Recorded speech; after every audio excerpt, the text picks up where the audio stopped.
ముందు ఒక వచనం చదివి ఆడిపోదాం. హెబ్రీ పత్రిక 12వ అధ్యాయం 24 వచనం చదువుదాం, తర్వాత అక్కడ పోదాం. హెబ్రీ పత్రిక 12:24. 12 రెండులు ఎంత? అట్లా మతి పెట్టుకోండి. చదవండి ఇప్పుడు. క్రొత్త నిబంధనకు మధ్యవర్తి అయిన యేసునొద్దకు హేబేలు కంటే మరి శ్రేష్టముగా పలుకు ప్రోక్షణ రక్తమునకు మీరు వచ్చి ఉన్నారు. చిన్న మాట ప్రార్థన. కృపగల తండ్రి యేసయ్యా, ఈ మాటలు మీ వినికిడిలో చదివి ఉన్నాం. చూస్తున్న దేవుడు నాయన, సమస్తము ఎరిగిన వాడవు, నీకు స్తోత్రాలు. ఇక్కడున్న ప్రతి బిడ్డ తాకబడును గాక. అపవాది క్రియలు యేసులో బంధించి వేస్తూ రక్త ప్రభావమును ఎరిగిన వాళ్ళమై నీ నామాన్ని ప్రకటించడానికి బలవంతులుగా మమ్మల్ని చేయండి. పరిశుద్ధాత్మ తైలం ఇక్కడున్న అందరి మీదకి ప్రత్యేకంగా నాకు సమృద్ధిగా కుమ్మరించమని యేసు పరిశుద్ధ నామమును బట్టి అడుగుతున్నాము తండ్రి, ఆమేన్. వీళ్ళగా నేను నిన్న దినమున ధ్యానం చేస్తున్న ఒక అంశం భ్రష్టులు అనే పదం. భ్రష్టులు అనేదానికి దాదాపు 13 పేర్లు వచ్చినాయి. ఏది ఏమైనా వాటన్నిటికీ జవాబు, భ్రష్టత్వంలో పడిపోకుండా జాగ్రత్తగా ఉండాలంటే యేసు రక్తమును నిత్యము ఆశ్రయించాలి. హోసన్నా మినిస్ట్రీస్లో ఒక పాట ఉంది, నిత్యాశ్రయ దుర్గమైన నా యేసయ్యని. మరి ఎంతమంది పాట? నిత్యాశ్రయ దుర్గమైన యేసయ్యా విన్నారు కదండి. చలో, నిత్యము ఆశ్రయించాల్సినటువంటి ఒక ఆశ్రయ దుర్గం ఉన్నాడు యేసయ్య. అందులో మొదటిది రక్తం, రెండవది శిలువ, మూడవది పునరుద్ధానుడైన యేసు, నాలుగవ వ్యక్తి పరిశుద్ధాత్మదేవుడు. నిత్యం ఆశ్రయిస్తూనే ఉండాలి. మనకు వేరేది ఏం లేదండి నా దగ్గర జోబులో. ఎప్పుడు నేను ఎవరి మీదైనా ఆధారపడాలనుకో, లేదా ఏటీఎం కార్డు ఉంది. ఎప్పుడు ఏం కొనాలన్నా ఏటీఎం కార్డుని ఏం చేయాలి మనం? ఏటీఎం మిషన్లో పెట్టి డబ్బులు తీసుకొని అప్పుడు ఏదో చేయాలి.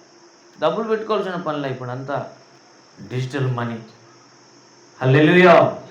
ఇప్పుడు మనం కూడా మన దగ్గర ఏం లేదు, కానీ యేసు దగ్గర అన్నీ ఉన్నాయి. అన్నీ అడిగి తెచ్చుకోవటం, ఎప్పటికప్పుడు అడగటమే. నీకు బుద్ధి పెట్టినప్పుడు ఏటీఎం డ్రా చేసినట్టు, బుద్ధి పెట్టినప్పుడు దేవుణ్ణి ఆశ్రయించటమే. హల్లెలూయా. నోట్లోంచి ఎప్పుడు డబ్బు లేదు, ఆరోగ్యం లేదు, అది రాలేదు, ఇది రాలేదు అని అనిపించాలని సాతాను ప్రయత్నం చేస్తుంటాడు. మనం మన నోటికి కళ్ళెం పెట్టుకోవాలి. ఇన్ని ఇచ్చిన దేవుడు ఇంకొకటి కూడా ఇస్తానులే అని ప్రకటించాలి. హల్లెలూయా. విశ్వాసపు మాటలు అంటారు దాన్ని. ఏం మాటలు అవి? విశ్వాసపు మాటలు, ఫెయిత్ఫుల్ టాక్స్. ఏమండి? విశ్వాసపు మాటలు, విశ్వాసపు ఆలోచనలు, విశ్వాసపు ఊహలలో కూడా విశ్వాసం ఉంది. ఈ దినం ఆదివారం చర్చికి పోతున్నాను, ఒట్టి చేతులతో రాను, ఏదో ఒకటి దేవుడు నాతో మాట్లాడతాడు, అది భద్రం చేసుకోవడానికి పోతున్నాను అని విశ్వాసంతో రావాలి. హల్లెలూయా. ఆ విశ్వాసాన్ని ఇప్పుడు కూడా చెప్పు దేవునితో, ప్రభువా ఇప్పుడు మాట్లాడుతున్న మాట నా జీవితంలో నిలబెట్టేసి స్థిరపరచు. హెబ్రీ పత్రిక 12వ అధ్యాయంలో ఇది చదివాను. ఇంకొక చోట కూడా ప్రకటన గ్రంథం ఫస్ట్ అదే మూలవాక్యం చదువుదాం అనుకున్నాను, తీస్తాను. ఇది వచ్చే తలకే కొన్నిసార్లు దేవుని నడిపింపు వేరు. 18:24 ఇప్పుడు, అప్పుడు 12:24, ఇప్పుడు 18:24 ప్రకటన గ్రంథం. మరియు ప్రవక్తల యొక్కయు పరిశుద్ధుల యొక్కయు భూమి మీద వధింపబడిన వారందరి యొక్క రక్తం ఆ పట్టణములో కనబడెను. దేవుని స్తోత్రం కలుగును గాక. హల్లెలూయా. ప్రియులారా, గనుక ఇంకొక మాట కూడా ఆన్నే ఉంది, చదివితే మనకు బాగుంటుంది. చూడండి, 5వ వచనం, 17 6వ వచనం. మరియు ఆ స్త్రీ పరిశుద్ధుల రక్తము చేతను యేసు యొక్క హతసాక్షుల రక్తము చేతను మత్తిల్లి ఉండుట సూచితిని. చాలు చాలు చాలు ప్రియులరా.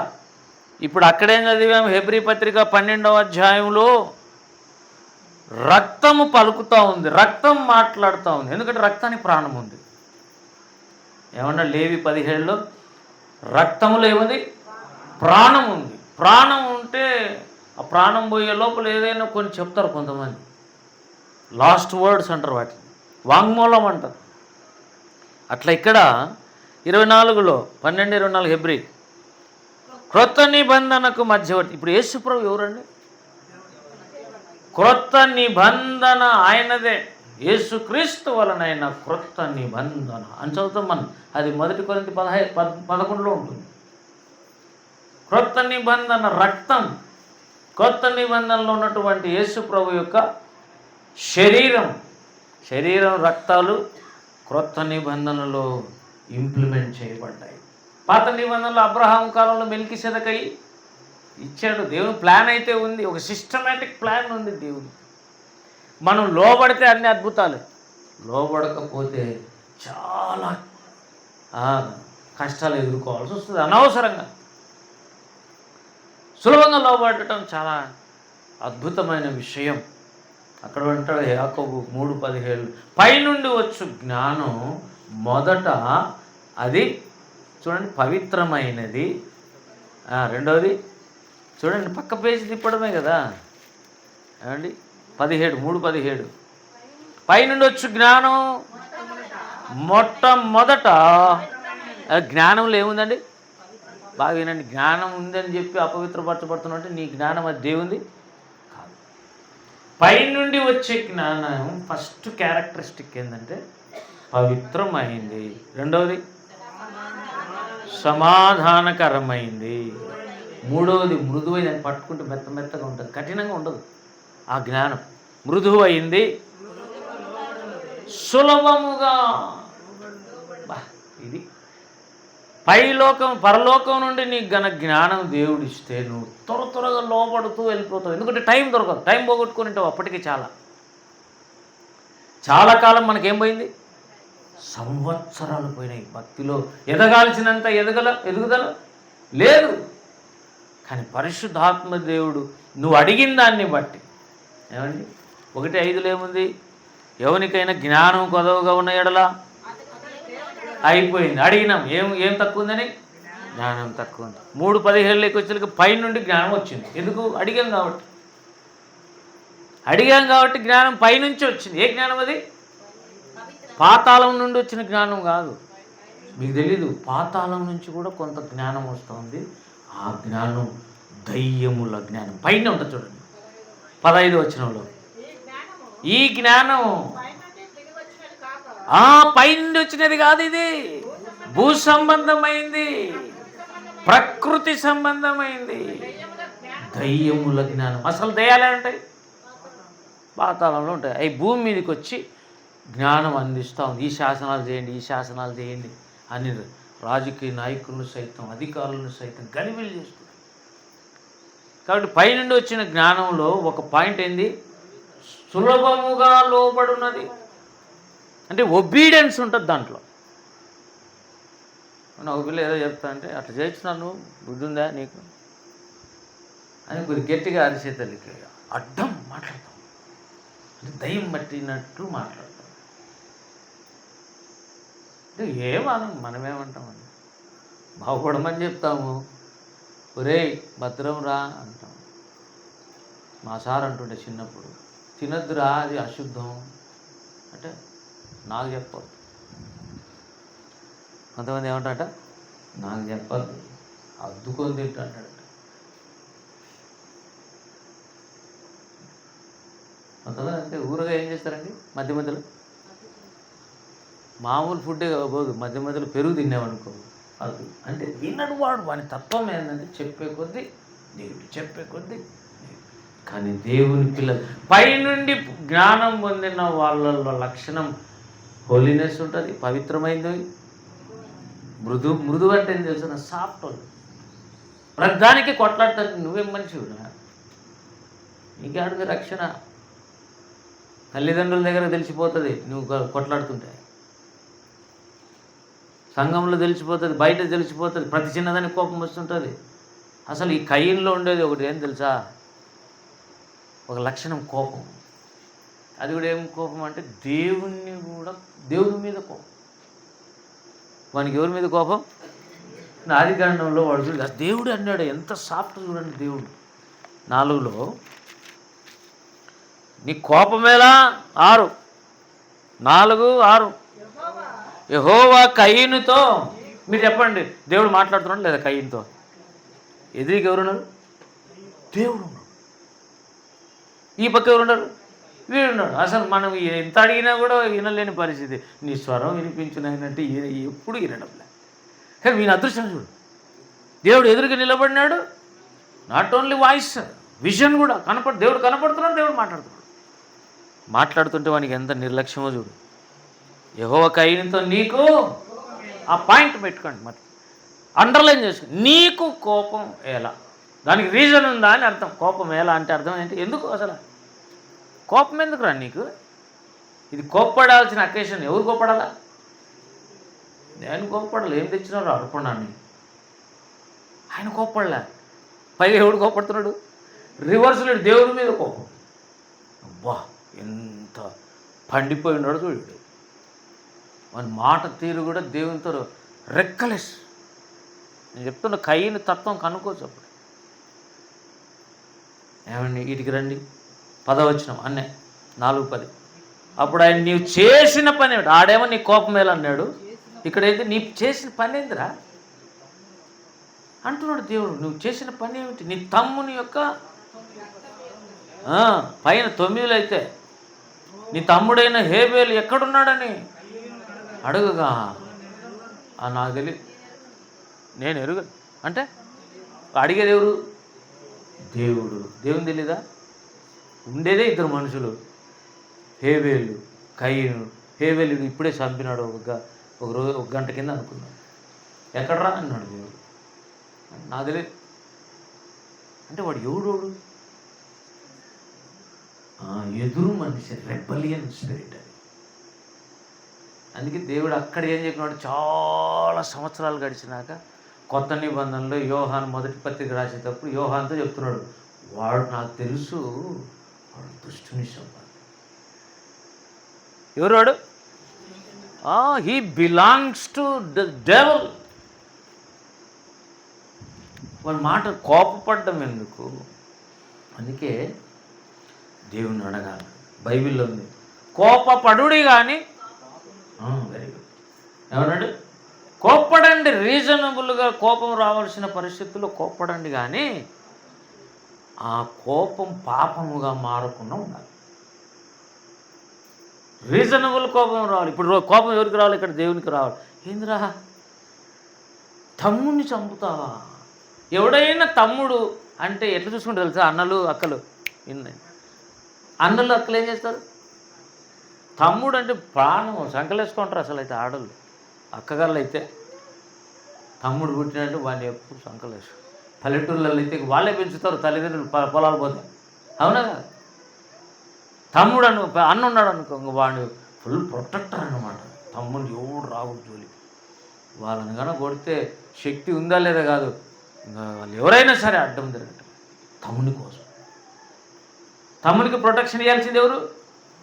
కానీ ఇక్కడ చంపింది ఎవరు? వాడే. దేవుని కోపం రావాలి. దేవుడు ఏం పని చేసినావు రావు నువ్వు అని అడుగుతున్నాడు. ఆయనకి రెస్పాన్స్ ఎట్లా ఇవ్వాలి నాకు తెలియదు, నేను ఎరుగను. మళ్ళీ ఆటికి గమ్మగా నుండి సరిపోతున్నాడు. మళ్ళీ ఏమంటున్నాడు? నా తమ్మునికి నేను, వానికి తెలియదు తిక్కలోనికి, వాడు నిజంగా కావాలి వాడే తమ్మునికి. తెలుసా మీకు? తమ్మునికి ఏదైనా జరిగితే అన్న ఏమవుతాడు? వాడిని కాపుదల కాదు, ఏమైనా జరిగితే హాస్పిటల్ తీసుకోవడం, ఏదైనా జరిగితే డబ్బులు లేవని తీసుకొచ్చి ఇవ్వటం, వాళ్ళు చదివిపోయటం, పెళ్ళిళ్ళు చేసిన అన్నలు అక్కలు ఉన్నారు. వాడు అంటాడు, దేవుడు అనాల్సిన వాడంట, నా తమ్మునికి నేను ఏమో నాకు తెలియదు, నా తమ్ముడిని కావాలి. ఎవరితో మాట్లాడుతున్నాడు వాడు? ప్రైమ్ మినిస్టర్తోనా? సాక్షాత్తు సర్వశక్తి గల దేవునితోనే. అంటే ఇది ఏం ఆత్మ? లూసిఫర్ ఆత్మ. ఒకప్పుడు వాడు తిరుగుబడ్డాడు కదా, రెబ్బలేను కదా వాడు. ఆ ఆత్మ వచ్చి ఇంట్లో ఉంది. అందుకే ఏమన్నాడు అండి? అదృష్టమి సంబంధి. ఇది ముందు ఇట్లా తిరగబడ్డాడు వాడు అని ఆయనకి ఎంత దయ్యాక మళ్ళా అన్నాడు 11లో, నీ తమ్ముని రక్తం, 10లో యొక్క స్వరం, వాయిస్ ఆఫ్ బ్లడ్. ఈ మాట పలకండి, రక్తస్వరం. నా నోట్లోంచి వచ్చేది నా నోటి స్వరం అవుతుంది. నా రక్తం మాట్లాడితే రక్తస్వరం. నీ తమ్ముని రక్తం భూమిలోంచి మొరపెడుతుందిరా. నాకు తెలియదు అంటావా నువ్వు? నీ తమ్ముని రక్తం ప్రార్థన చేస్తుంటే రక్తం యొక్క స్వరం నేను వింటున్నాను. ఎందుకు చంపేవాడిని? నీ తమ్ముని రక్తం పుచ్చుకున్న ఈ నేలను మీద ఉండకుండా నీవు శపించబడినవాడు. ఈయన చూడండి, ఒక ఇంట్లోనే హేబేలు ఆశీర్వదించబడినాడు. భ్రమపడద్దండి. ఇళ్ళంతా మారాలి, యేసులో రక్షింపబడాలనేది గ్యారెంటీలు లేవు. అది ఎవరికో అదృష్టవంతులు. కొంతమంది ఇళ్ళంతా మారుతారు. దేవునికి స్తోత్రం కలుగును కాదు. ఇళ్ళంతా మారుతారు. ఇప్పుడు మొన్న మౌనిక భర్త వాళ్ళ ఫ్యామిలీ చూస్తే నాకు ఒకటే ఒక సంతోషం. మొత్తం ఫ్యామిలీ అంతా మారుతారు. అట్లా ఫ్యామిలీ దొరకటం ఇప్పుడు కష్టం. ఓడు మారితే అన్న మారితే తమ్ముడు మారు, తమ్ముడు మారితే అక్క మారదు, తల్లిదండ్రులు మారంటే పిల్లలు మారు. ఇట్లుంటుంది వ్యవహారం అంతా. కానీ ఇక్కడ ఒకే ఇంట్లో ఒకడు ఆశీర్వదించబడినవాడు. ఎవరి చేత? ఆ దేవుడి చేత ఆశీర్వదించబడిన. ఇంకొకడు దేవుని చేత శపించబడి. వానికి ఇంకా కామన్ సెన్స్ పని చేయలే. వానికి ఏంటి దేవుడు ఏమంటున్నాడు, నన్ను నేను దేవుని మీద తిరుగుబడి చేయటం ఏంటి, కోపం ఏంటి, వానికి అర్థం కాలేదు. తర్వాత అన్నాడు, నీవు భూమి మీద దిగులు పడుచు దేశ దిమ్మరివై నీ నేల శ్రద్ధపరిచినప్పుడు అది తన సారం ఇక మీదట నీకు ఇయ్యదని దేవుడు చెప్తుంటే ఒక్కొక్కటి. తర్వాత వారికి అర్థమైంది. 13 అన్నాడు, నా దోష శిక్ష నేను భరింపలేనంత గొప్ప శిక్ష ఇది రాకుండా చూసుకోవాలి. మనం అది లేదు ఇది లేదు అంటాడు. మళ్ళా సంగతి పొందుకుండేది. ముందు శిక్షించబడకుండా జాగ్రత్త పడు. చాలామంది అవి కావాలి ఈ కావాలి ఈ కావాలి రావాలంటే ముందు నువ్వు జాగ్రత్తగా ఉండాలి. సనుగడు ఏదో ఆ సనుగు కంటిన్యూ అయితే అంతే సంగతులే. మళ్ళీ అరణ్యంలో ఏమన్నా చోట రాలిపోతాం. సనుగు రాకూడదు. వాళ్ళ మీద వీళ్ళ మీద సనుగు రాకూడదు. అంత స్థాయి మనకి లేదు. ఏమి స్తోత్రం కలుగును గాక. కాబట్టి అక్కడ హేబేలు రక్తము కంటే మరి శ్రేష్టముగా పలుకు ప్రోక్షణ రక్తము కిందికి మనము వచ్చి ఉన్నాం. ఎక్కడికి వచ్చాం మనం? చర్చిగా? ఎవరుకుంటున్నాం మనం? చర్చికి అనుకుంటున్నాం. చర్చికి అందరూ చర్చికి వచ్చి చాలామంది ఏమండి కొంతమంది పరలోకంలో కూడా కనపడకపోవచ్చు. ఆశ్చర్యమేం కాదు. చర్చికి వచ్చిన వాళ్ళు అందరూ పరలోకంలో కనపడకపోవచ్చు. కానీ యేసు రక్తము దగ్గరికి ప్రోక్షణ రక్తము కిందికి మనము వచ్చి ఉన్నాం. దేవుని స్తోత్రం. ఆ దినం యెహోవా దేవుడు అన్నాడు, నీ తమ్ముని రక్తం భూమిలోంచి నాకు మొరపెడుతుంటే నేను వింటున్నారా ఆ ప్రార్థన? ఎలా ఏమని మొరపెట్టిందో అది వేరే అంశం. హేబేలు రక్తం ఏమని మొరపెట్టిండొచ్చు? ప్రభువాయుడు నాతో మాట్లాడింది ఒకటి, తీసుకొచ్చింది ఒకటి. పొలం పంట లేక నీవు వచ్చినాక మాటలు మార్చి కత్తి తీసుకొని నన్ను చంపాడు. నరహంతకుడు. అన్నగాదు వాడు, సహోదరుడు కాదు.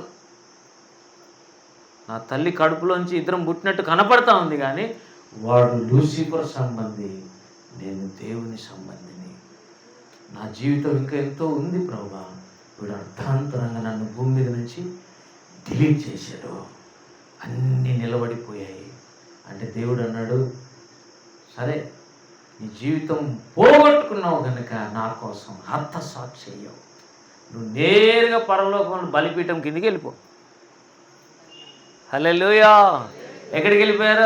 అది ప్రకటన గ్రంథం 6వ అధ్యాయంలో బలిపీఠం క్రింద ఉన్న హతసాక్షులైన ఆత్మలు మొరపెడుతున్నాయి. ఆడ ప్రార్థనలు చేస్తున్నారు వాళ్ళు కూడా. సరే దేవుని స్తోత్రం.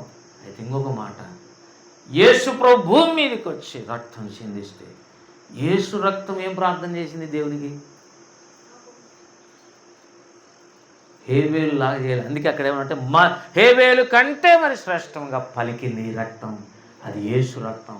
ఆ రక్తం దగ్గరికి మనం వచ్చామంటే ఆ యేసు ప్రభు రక్తం ఏమంటుంది తెలుసా?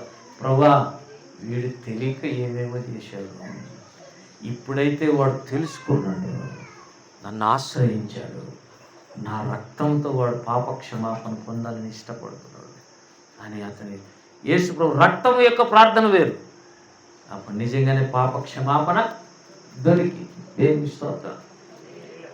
ఈ గుంపులు చాలా మంది, కోట్ల మంది ఉన్నారు. యేసు ప్రభువుని నమ్ముకుని రక్తం ఆశ్రయించిన వాళ్ళు భూమి మీద ఎంతమంది ఉన్నారు?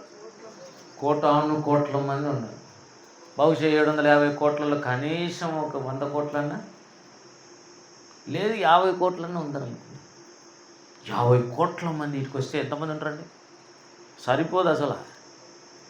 వాళ్ళల్లో కొంతమంది పరిశుద్ధులు ఉన్నారు, కొంతమంది ప్రవక్తలు ఉన్నారు.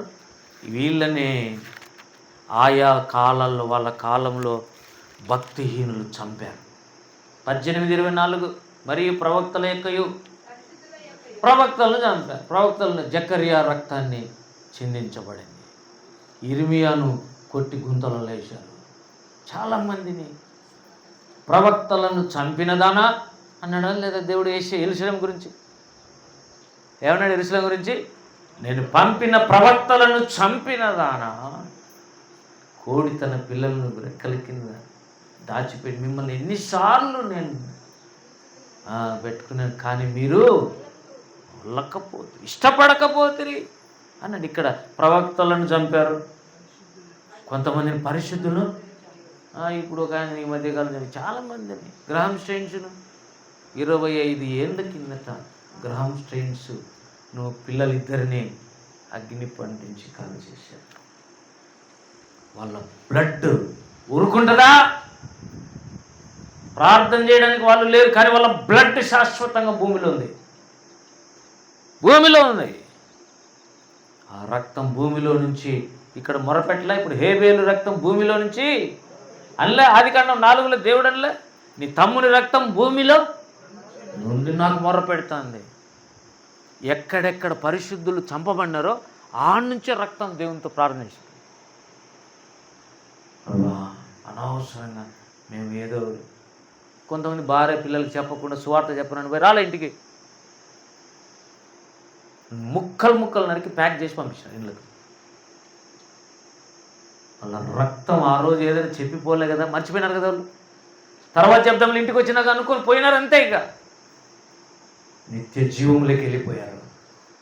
ఆ రక్తం మాట్లాడుతూనింది. అందుకే ఎందాక మాకు తీర్పు తీర్చకుని ఉంటావు అని వీళ్ళు అడుగుతున్నారు. ప్రకటన గ్రంథం 6లో ఏమండి 6:10 నాథా సత్యస్వరూపి పరిశుద్ధుడు ఎందాక తీర్పు తీర్చకయు దేని నిమిత్తం? అదిగది మా రక్తము నిమిత్తం భూనివాసులకు ప్రతిదండన చేయకయు ఉందు. ఎంతకాలం ఉంటావు? దిగిరానైనా అంటే దేవుడు దిగి వచ్చి చేసే కాలం ఒకటి. కాబట్టి యేసు ప్రభు రక్తం భూమి మీద పడింది. హేబేలు రక్తం మొదలుకొని ఈ రోజు వరకు జరుగుతున్నటువంటి హతసాక్షుల రక్తం అంతా దేవునికి మొరపెట్టారు. మొత్తం మీద ఈ రక్తమును ఎవరు తాగారు అనేది పాయింట్. ఇప్పుడు ప్రకటన గ్రంథంలో 17లో చదివి 6, ఆ స్త్రీ పరిశుద్ధుల రక్తం చేత, హతసాక్షుల రక్తం చేత మామూలు తాగలే, మత్తు వచ్చేంత వరకు తాగింది. ఎవరి రక్తం ఇది? భక్తుల రక్తం అంతా తాగి తాగి తాగి. ఎవరి స్త్రీ? ఆయన నిజంగా ఒక స్త్రీ కాదు, భక్తిహీనుల గుంపు అనే మహావేశ్య, బబులోను అనే వేశ్య. ఏ కాలంలో ఆ కాలంలో భక్తులు చంపారు. ఇది అందుకే భూరాజులను ఏలింది. ఈ స్త్రీ ఎవరట? చూడండి చూడండి చూడండి, భూరాజులను ఏలిందన్నమాట. పైన ఎన్నది వచ్చిన 2 చదవండి. భూరాజులు ఆమెతో, భూ నివాసులు ఆమె వ్యభిచార మధ్యములో. అంటే వీళ్ళు ఎప్పుడు వ్యభిచారం చేసిన ఆమెతో? అంటే వీళ్ళే చంపింది. ఆయమ భక్తిహీనుల గుంపునకు సాదృశ్యం. ఆయన వీళ్ళంతా కలిసి, భక్తిహీనులంతా కలిసి ఏం చేసినారు? భక్తులను చంపేశారు. అంటే ఆమెతో ఏం చేస్తున్నారు? వీళ్ళు కలిసిపోయి అసలు వ్యభిచారం అంటే 2 శరీరాలు కలసటమే కాదు, 2 ఆత్మలు కలసటం కూడా. దేవునితో కలుసుకుంటే దేవుని ఆత్మతో కలుసుకున్నట్టు. అందుకే పౌలు అన్నాడు, మేము దేవుని ఆత్మతో ఏకమై ఉన్నాం. ఆత్మలు ఏకీభవించేది ఒకటి ఉంది, ప్రాసెస్. దేవుని ఆత్మ భక్తుల ఆత్మ ఏకీభవించినప్పుడు పుట్టే వాళ్ళే భక్తులు. దేవుని స్తోత్రం కలుగును. భార్య భర్తలు ఏకమైతే పుట్టే పిల్లలు ఇల్లు కాదు. అసలు దేవుని ఆత్మతో ఏకీభవించి ప్రార్థనలు, ప్రసవ వేదన పడి భక్తులు కన్నీరు కార్చి దేవుని ఆత్మ వీళ్ళ ఆత్మ ఏకమైపోయి అప్పుడు అనేకులు సువార్త ద్వారా రక్షింపబడితే వాళ్ళు పరిశుద్ధులు అవుతారు.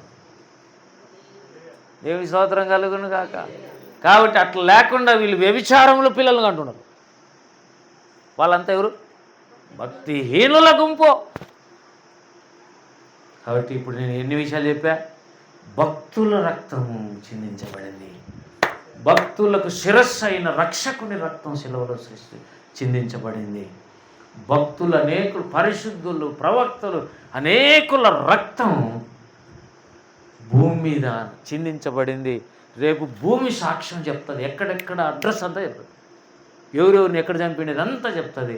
మొత్తము వీళ్ళదంతా ఈ 24వ అధ్యాయంలో భూమి మీద వధింపబడిన వారు అందరూ ఎంతమంది ఉన్నారో వాళ్ళందరి యొక్క రక్తం పట్టణం అది మహాబబులోను అనే పట్టణంలో కనపడుతుంది. ఎందుకు ఆడ కనపడుతుందంటే ఆమె మరి మహావేశ్య. ఆమె వేశ్య తాగుడుబోతు కూడా. అంటే తాగుడుబోతు కూడా. మనం అనుకుంటాం స్త్రీలు తాగరని. చాలా దేశాల్లో కొంతమంది తాగుతారు. ఈ స్త్రీ తాగి మత్తురాలైంది. ఏం తాగింది? పరిశుద్ధుల రక్తం తాగింది. ఇప్పుడు దేవుడు అంటున్నాడు, నేనొచ్చి నీ కథ చెప్తా ఇప్పుడని చెప్పినాడు అనమాట. అక్కడే 18లో 21.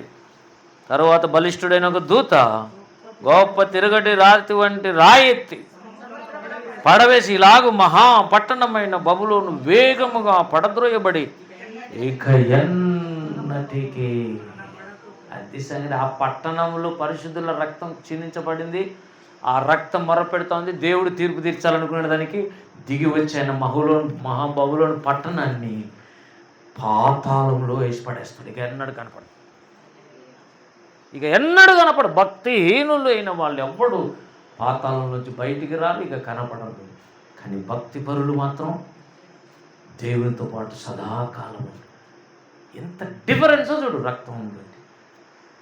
రక్తాన్ని ఆశ్రయించే వాళ్ళు ఎలా ఉంటారు, రక్తాన్ని తృణీకరించే వాళ్ళు ఎలా ఉంటారు. కాబట్టి దినం ఒక విషయం మనం ధ్యానించాం. ఏంటంటే రక్తము రేపు సాక్ష్యం చెప్పబోతోంది. పరిశుద్ధుల రక్తం సాక్ష్యం చెప్పబోతోంది. అపవిత్రులై రక్తం తాగిన వాళ్ళది కూడా సాక్ష్యం బయటకు వస్తుంది. సాక్షాత్ యేసు ప్రభువే రక్తమును బట్టి తీర్పు తీర్చబోతున్నాడు. దేవుని స్తోత్రం. కాబట్టి నిన్ను నన్ను గురించి ఆయన ఏం చెప్తాడు? మనం చేయాల్సిన ఈజీ పని. చాలా కష్టమే, లోపడ్డాం, కానీ సులభంగా ఒక మార్గం ఏర్పాటు చేశాడు. రక్తాన్ని ఆశ్రయించటమే. నిరంతరం ఏం చేయాలి? నువ్వు తప్పులు చేయని వాళ్ళు ఎవరు ఉండాలి, కానీ చేస్తే కూడా ఒక మార్గం ఉంది. ఏంది? యేసు రక్తం. ఇప్పుడు బయట తిరిగేసి వస్తాం. నేను బాగా రెడీ పడి షూట్ బుట్టేసుకుని బయట తిరిగి వచ్చినాను. సాయంత్రం అయింది. ఎక్కడ కారులోంచి కూడా దిగలే. కానీ సాయంత్రానికల్లా ఏమంటుంది తెలుసా? చెమట బట్టి తెలియని మాలిన్యం అంతా వచ్చేసి మళ్ళీ ఏం చేయాలి? ఎందుకు అట్లా? భూమి అండి ఇది. మరి నువ్వు ఏమి చేయకుండా బట్టి పడుతుంది. నువ్వు ఎంత మంచి భక్తిపరుడు అయినా లోకం మాలిన్యం నీ మీద పడుతూనే ఉంటుంది. కాబట్టి ఏం చేయాలి? అందుకే మోకరించినప్పుడు స్టార్టింగ్ చెప్పాల్సింది, నీ రక్తము ద్వారా వస్తున్నాను నేను. చెప్పలేసాయి. అప్పుడు ఆయన నమ్మంటాడు. దేవుని స్తోత్రం కలుగును గాక. యేసు రక్తం, గొర్రెపిల్ల రక్తమును బట్టి, తామిచ్చిన సాక్ష్యమును బట్టి వాళ్ళ అపవాదిని జయించి ఉన్నారు. చూసారా అసలు జయం ఎలా వచ్చింది? Through the blood of Jesus. రక్తం ఉందే నీకు జయం.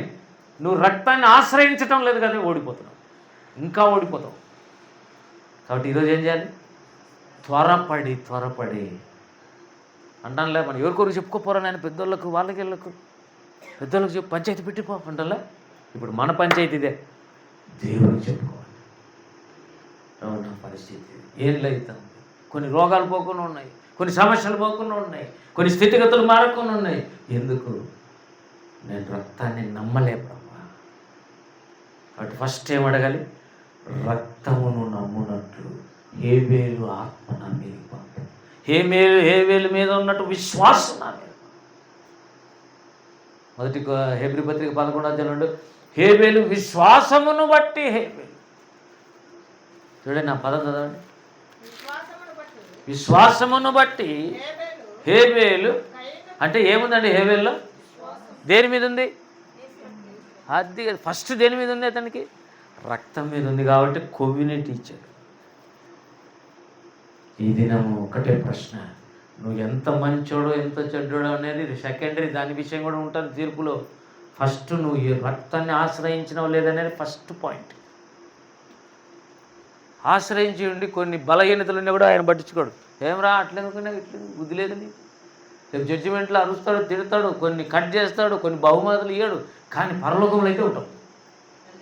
ఉండడానికి కారణం ఒకటే, రక్తం నీ జీవితంలో మిక్స్ అయిపోయింది. నా వారే 17 రోజులు 31 రోజులు ప్రార్థన చేసేటప్పుడు దేవుని ప్రభా ఇన్ని సంవత్సరాలు చేయాలి. చాలా సంవత్సరాలు చేసింది ప్రార్థనలు, కానీ ఆరోగ్యం ఏమైనా తక్కువ ఉందే? ప్రార్థన చేయని వాళ్ళకే ఆరోగ్యం బాగలేదు, కానీ ప్రార్థన చేసే వాళ్ళకి ఆరోగ్యం బాగానే ఉంది. దేవుడు అన్నాడు, ప్రతి ఆదివారం నా రక్తం త్రాగుతున్నావు, ఆ రక్తం మెల్లమెల్లగా నీ రక్తం నా రక్తంగా మారుతాం. రక్తంలో కలుస్తుంది కదా. రక్తంలో మానవ రక్తంలో దేవుని రక్తం కలిసేది ఆదివారం.